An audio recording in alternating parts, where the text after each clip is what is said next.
The night Malik agreed to marry a woman he barely knew, the sky above his village refused to stay calm.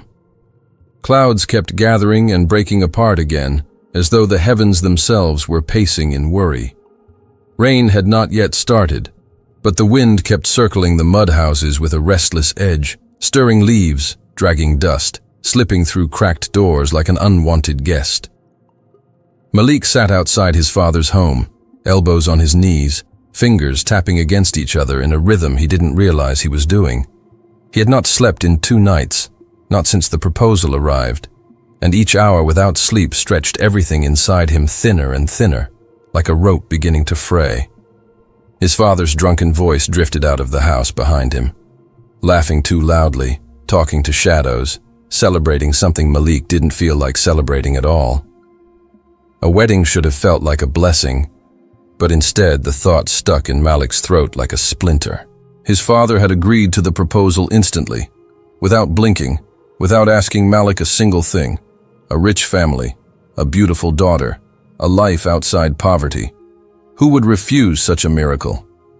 That's what the neighbors said the day the news spread. Some women had even congratulated Malik, calling him lucky, blessed, chosen by fate. But he knew nothing in his life had ever arrived without a price, without a shadow behind it, without a hand reaching for something he could not yet see. He looked down at his calloused hands, cracked from years of working under the sun for wages that never existed by the time he got home. He had always believed that life for someone like him would only ever be about survival, never choice. And yet here he was, on the edge of a future he could not understand, preparing to marry Amara, the woman people called a queen, even in her simplest clothes. He remembered the first time he saw her. It had been at the clinic where she volunteered, her posture straight, her voice soft but confident. She spoke to everyone with the same respect. Old men, crying children, market women, even him, a nobody sitting on a wooden bench with a bruised arm. He remembered looking at her and feeling something unfamiliar, like someone had lifted a window inside him and fresh air slipped in for the first time. She noticed him then, asked him questions no one had bothered to ask. It wasn't love, not then, but it was the closest thing to kindness he had ever received from someone outside his own suffering. But kindness wasn't enough to justify marriage, he thought. There had to be something he wasn't seeing, something bigger than kindness, something heavier.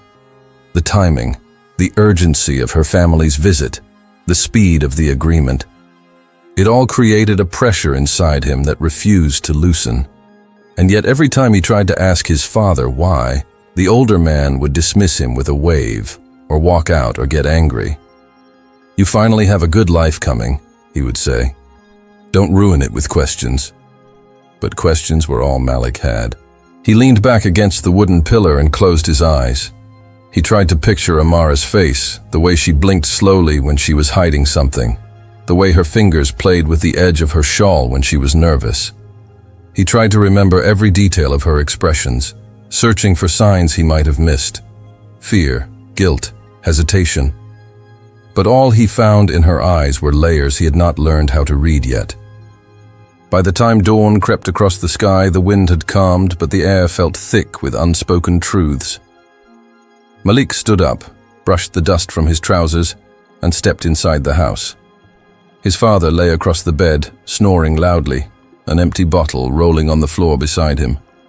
Malik looked at the man who had raised him in beatings and silence, who had taught him fear before he ever learned happiness, and wondered why he suddenly seemed proud of him. Why now? Why this marriage? Why this woman? He wanted to wake him up, demand answers, shake him by the shoulders until the truth fell out. But he knew it wouldn't work. His father only spoke honestly when he wanted something, and right now he had already gotten whatever he wanted from this marriage. Malik didn't know what it was yet, but he felt its weight in the room like a shadow stretching across the floor. The wedding day arrived with a light rain that came and went in shy bursts. The village women helped Malik dress, fussing over his hair, straightening the collar of his borrowed suit. They told him he looked handsome, that his life was about to change, that God had blessed him with a miracle. He tried to smile for them, but he felt like a guest inside his own skin. Every movement felt rehearsed, as though he was playing a role in a story someone else wrote for him. When he arrived at Amara's family compound, he froze for a moment. The house was too big, too polished, too far from anything he understood. The walls were painted a deep, earthy gold, the windows tall and bright, the courtyard decorated with strings of white lights and fresh flowers, their scent thick in the humid air. He stepped inside and felt immediately out of place. Men in tailored suits moved around like they had been born knowing what to do with wealth. Women in bold, elegant dresses laughed softly behind manicured hands, their jewelry catching the light with every turn. And then he saw her. Amara stood near the entrance, wearing a fitted deep red dress embroidered with gold threads that shimmered subtly whenever she shifted her weight. Her hair was styled in a long, neat braid adorned with tiny beads, her lips painted softly, her eyes lined with a bold confidence he had only glimpsed before.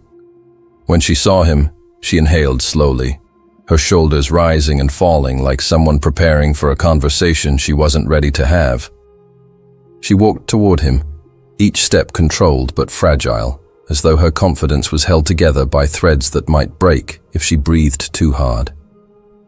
When she stopped in front of him, she touched his wrist lightly, her fingers warm, her voice barely above a whisper. "Are you ready?" He didn't answer. He simply nodded, and she accepted that, even though she knew it wasn't the truth. The ceremony happened quickly, as if the world itself was in a hurry.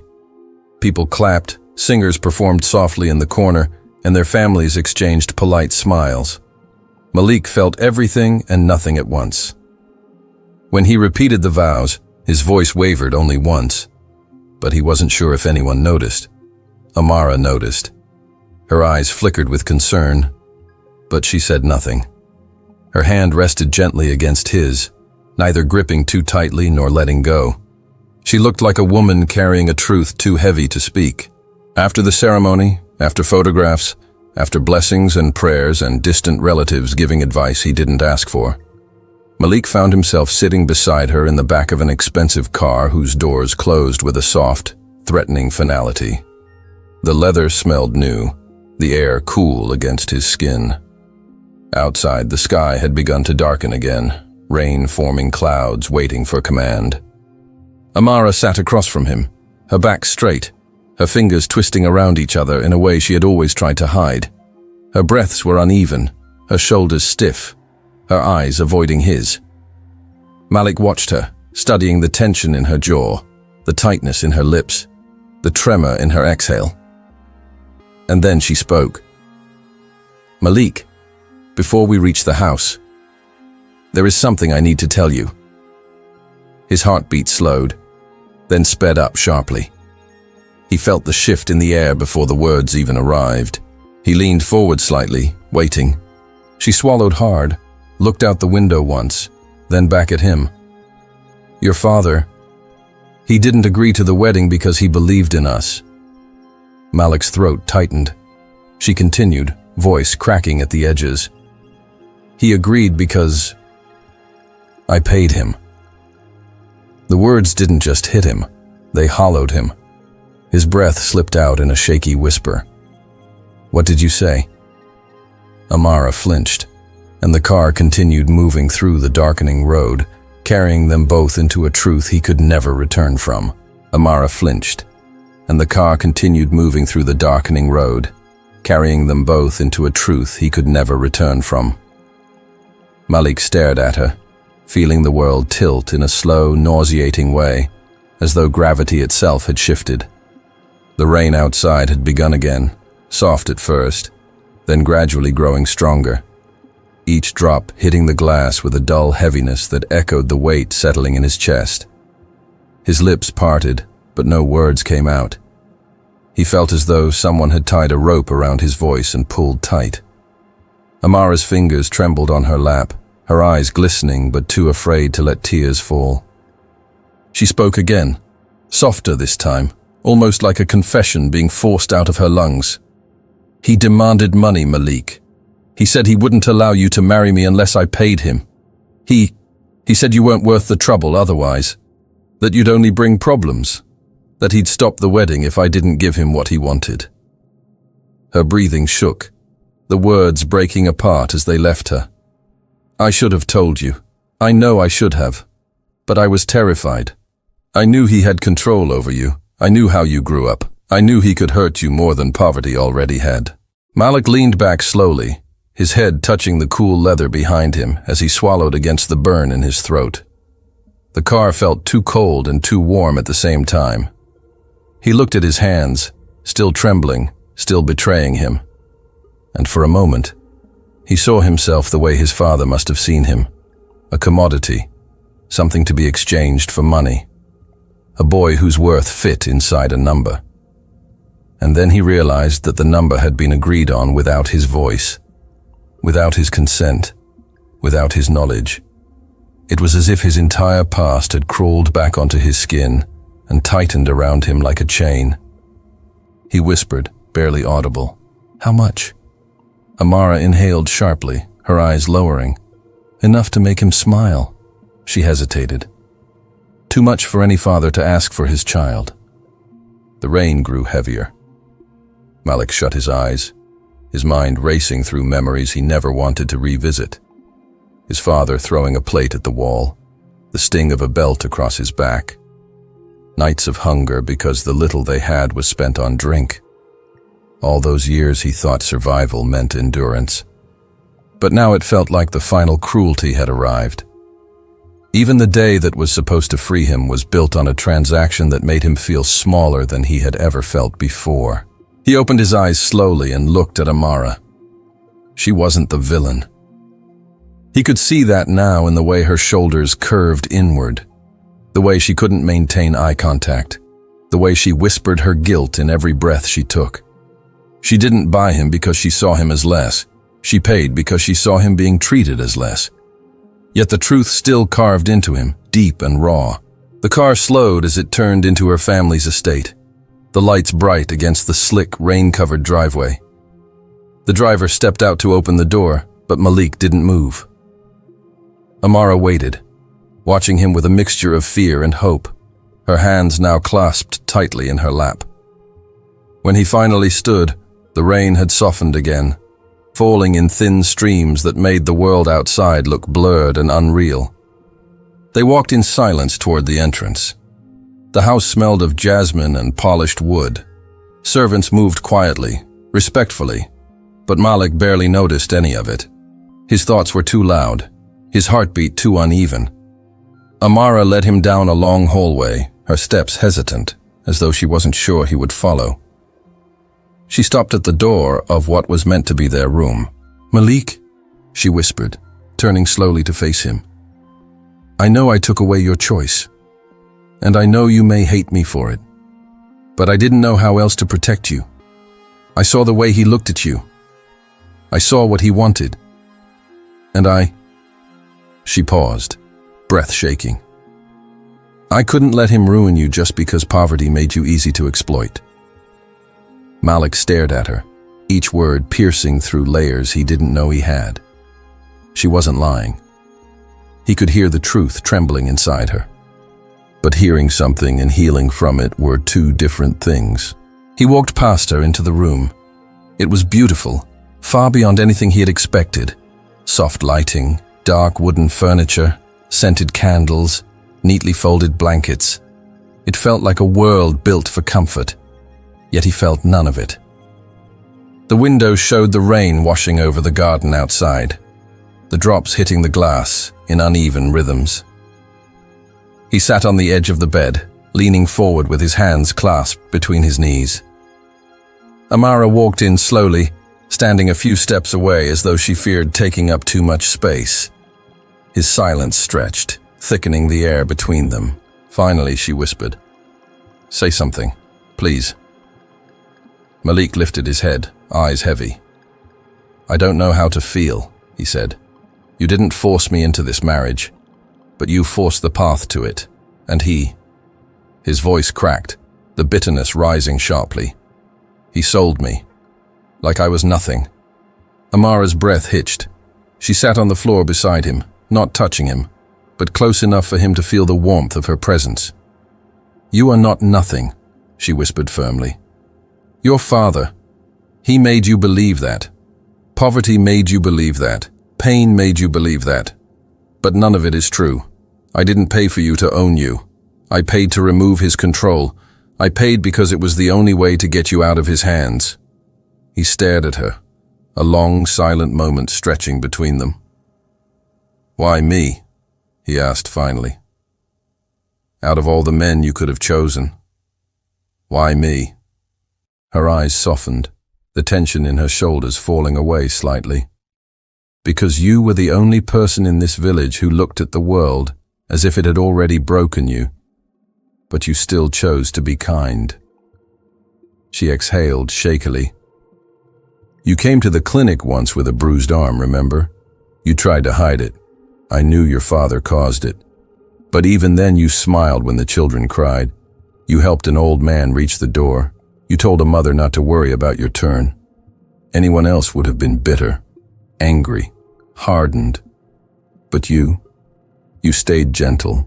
Malik felt something inside him shift, like a knot beginning to loosen even as others formed. Her words held truth, but they also held a weight he wasn't ready to carry. He stood and walked toward the window, watching the rain trace slow, uneven paths across the glass. After a long silence, he said softly, "I need time, Amara." She nodded immediately, tears finally slipping down her cheeks. "Take all the time you need," she whispered. "Just don't walk away without letting me explain everything." He didn't turn to look at her. The rain kept falling and the room felt suspended in a fragile quiet. When he finally lay down on the bed that night, Amara slept on the sofa, curled uncomfortably, as though she didn't deserve rest. Malik stared at the ceiling for hours, replaying her confession, replaying his father's harsh laughter, replaying his own helplessness. And somewhere between the rhythmic tapping of rain and the slow rise of dawn, a single thought settled inside him like a small flame in a cold room. He could forgive a woman who made a hard choice out of fear, but he could never forgive a father who made a decision out of greed. Malik felt the room shift as those words settled in the air, thick and suffocating, as if every memory he had ever held close was suddenly being questioned. He wanted to stand, to walk away, to breathe something that wasn't this truth pressing against his ribs, but his legs refused to move. Instead, he stared at Amara's trembling hands clasped in her lap, the same hands that had touched him with such warmth, the same hands he had believed reached for him out of love. Now he wondered how long she had been carrying this weight, how many nights she had lain beside him struggling with the knowledge that their lives had been intertwined by a transaction instead of destiny. Amara's voice softened further, barely rising above a whisper as she said she had wanted to tell him countless times. On their wedding night, when he had been too overwhelmed to notice the fear in her eyes. On the mornings she watched him eat like he had been starving all his life. On the quiet evenings when he held her as if she was a miracle he didn't deserve. Every time she opened her mouth to confess, she had seen how much safety he found in her presence, and the guilt had strangled her into silence. Malik closed his eyes, overwhelmed by the storm of emotions churning inside him. Betrayal, confusion, disbelief, anger, and a strange hollow ache that refused to take shape. He finally managed to whisper, asking her if she had ever loved him, though he wasn't sure he even wanted the answer. Amara inhaled sharply, as if the question tore something inside her. She told him she had loved him before she even knew his name, that she had seen him in the marketplace years ago, starving, barefoot, holding a cracked bucket as he begged near the spice stalls.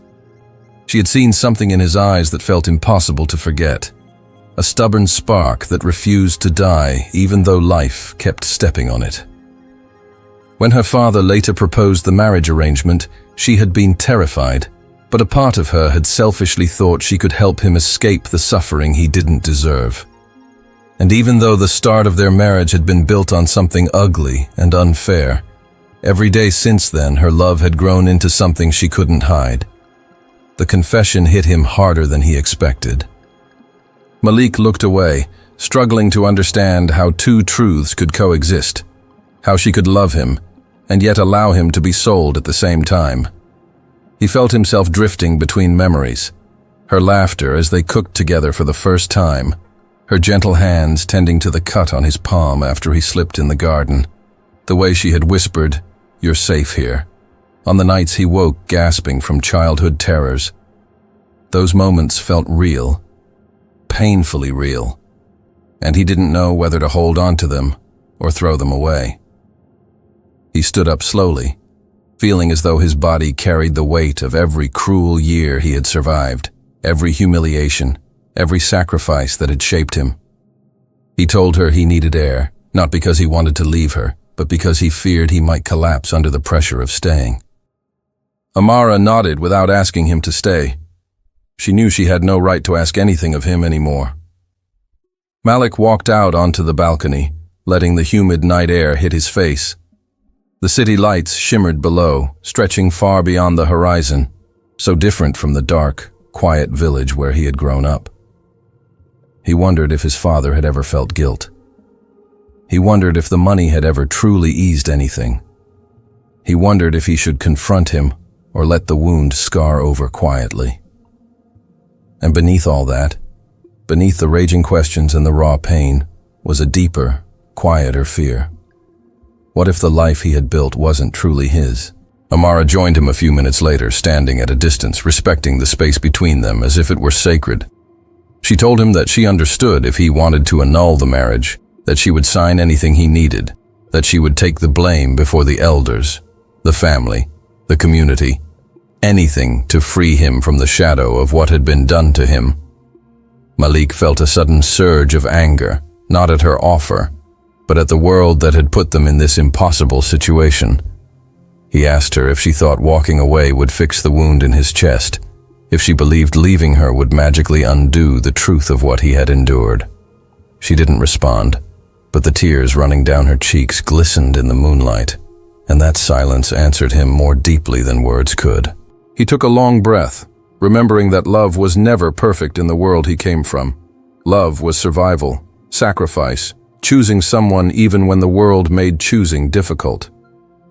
He remembered the way she had protected him from her father's harsh expectations, the way she had shielded him when relatives mocked his background, the way she had encouraged him to pursue the business he dreamed of starting.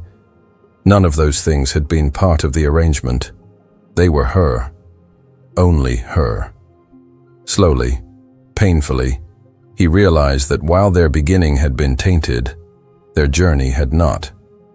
He turned toward her, seeing not the daughter of wealth or the woman who had carried a secret, but the person who had stood beside him long after the deal with his father ended.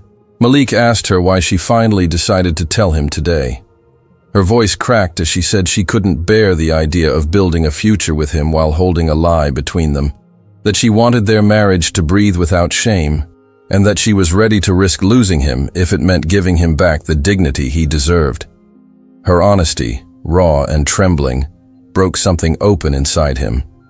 He stepped closer, not because forgiveness had fully formed, but because he recognized the courage it took for her to stand there, vulnerable and terrified. Amara wiped her tears and said she understood if he needed time. She told him she would move to the guest wing if he wanted space, that she wouldn't push him to share a home, a bed, or even a conversation until he decided what he truly wanted. Her voice wavered as she said she never wanted him to feel trapped again, not by poverty, not by his father, not by her. He felt that familiar ache in his chest, the one he carried from childhood, the fear of abandonment.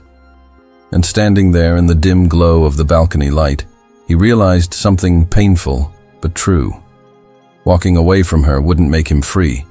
It would only make him empty. He didn't know if forgiveness was something he could offer yet, not fully, not cleanly.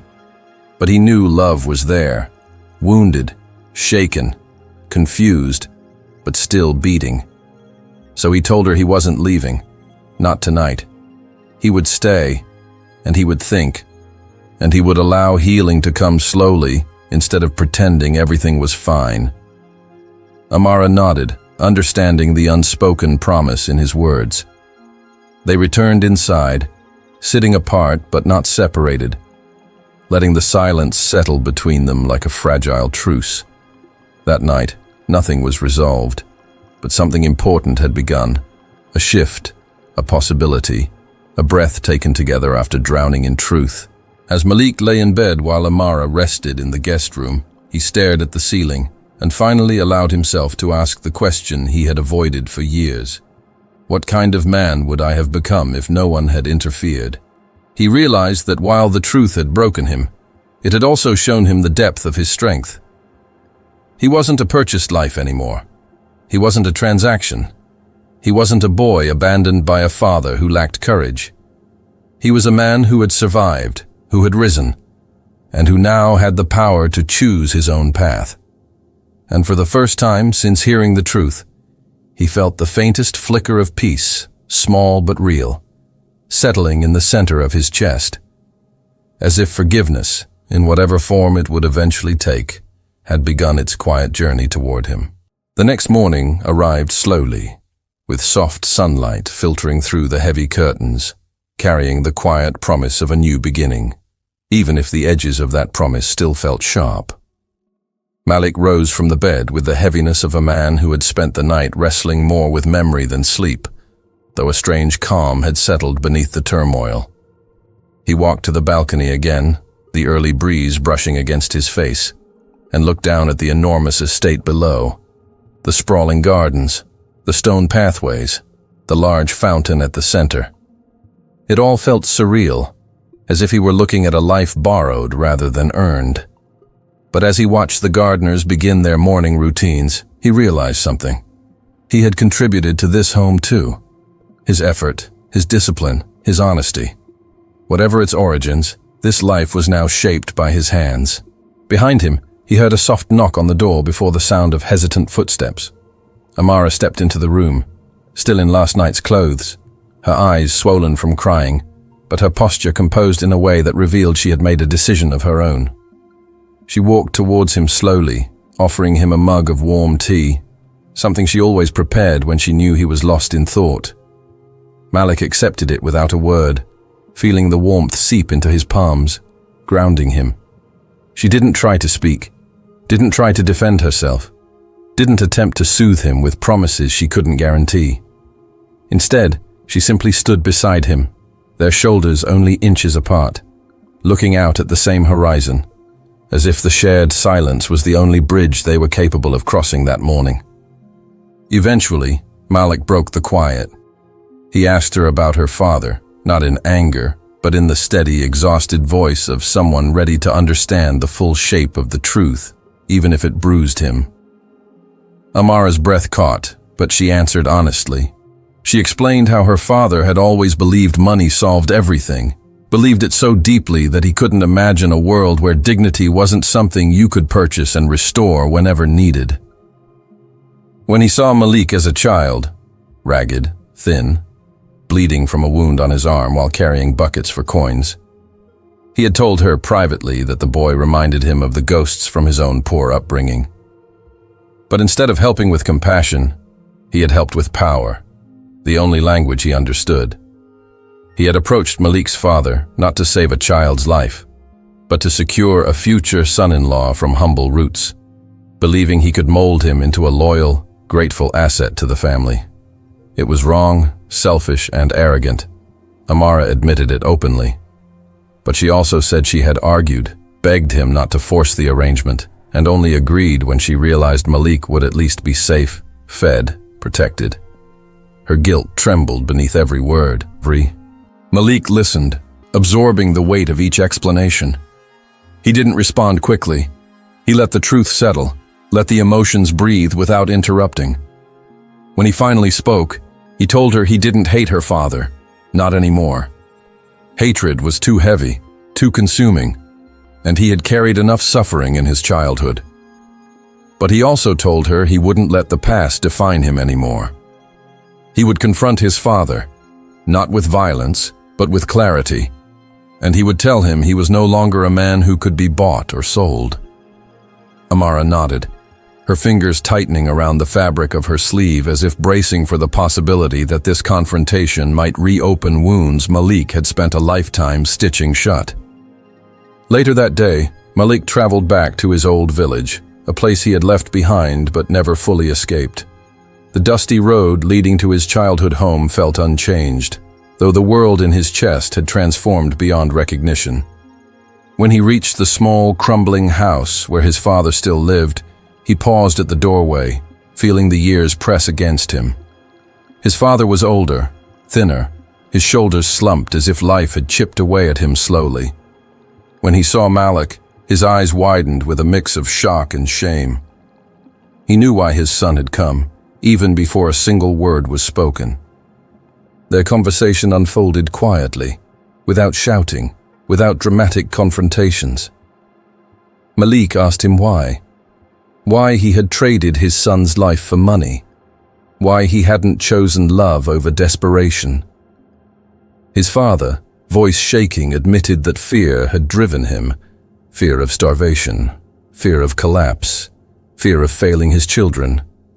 He said he had convinced himself he was securing Malik a better life, but deep down, he knew it was a lie crafted to protect himself from the truth. He had chosen the easier path, not the right one. Malik listened, not with forgiveness, but with understanding that cut deeper than anger ever could. He told his father that the wound would always be there, but he wouldn't allow it to shape his future anymore. He wasn't that powerless child anymore. He was a man capable of choosing his own destiny. Leaving the village felt lighter this time, as if he had closed a door without slamming it. When he returned home, Amara was waiting, not with questions or expectations, but with a softness that held space for whatever he carried. She stepped forward slowly, searching his face for any sign of resentment or resolution. Malik told her he wasn't fully healed yet, but he was no longer lost. He told her that the love they shared was complicated, flawed, shaped by mistakes, but real enough to rebuild if they both chose to. Her eyes filled with tears, not of guilt this time, but of relief, hope, and a fear that had finally begun to loosen its grip on her. Days turned into weeks, and healing became a quiet, daily act. Malik and Amara spoke openly, rediscovering each other not as a man who had been purchased and a woman carrying guilt, but as two people trying to untangle their past with honesty.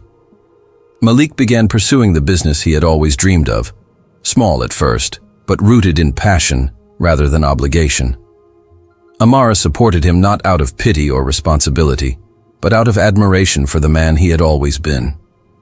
Slowly they rebuilt trust, not perfectly, but intentionally, step by step, truth by truth. One evening, as they stood together in the garden watching the sunset paint the sky in soft gold, Amara reached for his hand. Malik didn't pull away. Instead, he intertwined his fingers with hers, feeling a sense of peace he hadn't known in a long time. She asked him, quietly, almost shyly, whether he believed their story could still have a future that wasn't overshadowed by the past. Malik turned to her, really looked at her, and realized the answer had been growing inside him for weeks. He told her that their beginning had been broken, but beginnings didn't define endings. He told her that love wasn't about where a story started, but about who chose to stay when the truth finally came out. And as the evening breeze carried the scent of blooming jasmine around them, he lifted her hand, pressed it gently to his chest, and said the words that felt truer than anything he had ever spoken. I choose you, not because I was brought here, not because of the past, but because of who we've become. Amara's tears fell silently as she rested her forehead against his, and in that moment, the shadows of their past loosened their hold, making room for something new, something honest, something earned, something resilient enough to endure. The pain didn't vanish, the memories didn't disappear, but the weight no longer crushed them. Together, they stepped into the future, not as a man who had been bought or a woman consumed by guilt, but as two souls who had fought through truth and found love on the other side, deep, imperfect, and real.